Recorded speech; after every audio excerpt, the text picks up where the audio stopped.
Rosecroft Raceway is the home for Thursday's Potomac Pace Invitational with a $125,000 purse. The field is headed by the Missile, the Ron Burke pupil who has been installed as the morning line favorite at 6-5 and will lead from post 7. Usual pilot Yannick Gingras will be between the pipes, seeking the fourth straight picture for By the Missile. The second choice is number 1, Tattoo Artist, 8-5 in the program, leads from the rail with Philip Louis Waugh. Next in line for morning line favoritism is number 4, Allywag Hanover, at 6-1 in the morning line. In last year's Potomac Pace, Allywag came out of the pocket to win by a length over Tattoo Artist in a blistering 1:46.4, and that set a world record on a 5/8 mile track.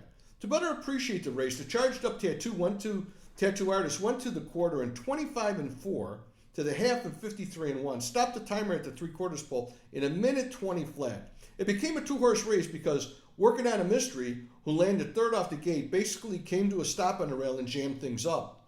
I'm expecting this race to be more competitive. Rosecroft is a fast 5/8 mile track. They go around 3 turns and the turns are banked. So if the quality is there, they go some fast miles. Unfortunately, this type of high caliber field only happens once a year at Rosecroft. So it's a special night there.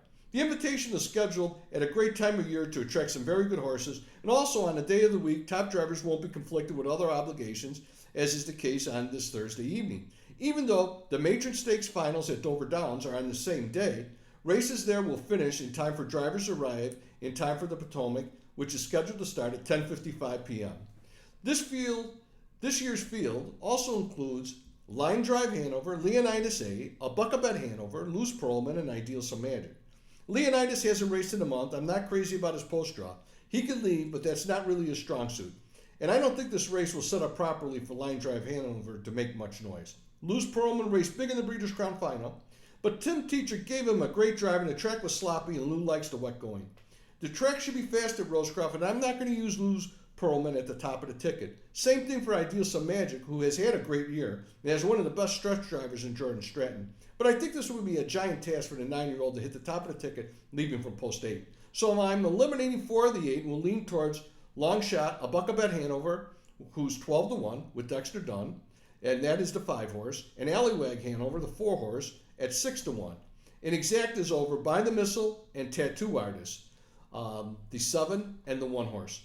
Louis Waugh has no choice but to leave and protect position with Tattoo Artist, and Gingras will be out and rolling early with By the Missile, so the pace should be sizzling. From a betting standpoint, I hope that Allywag leaves and ends up in a 2-hole again like last year.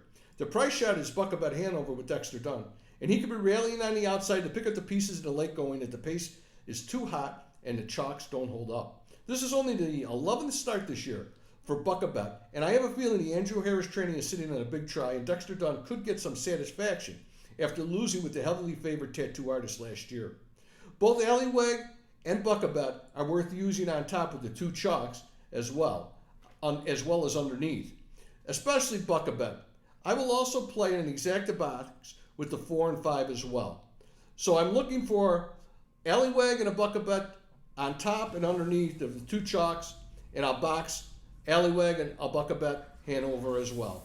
I'm looking forward to watching a great race, and I wish you all good luck.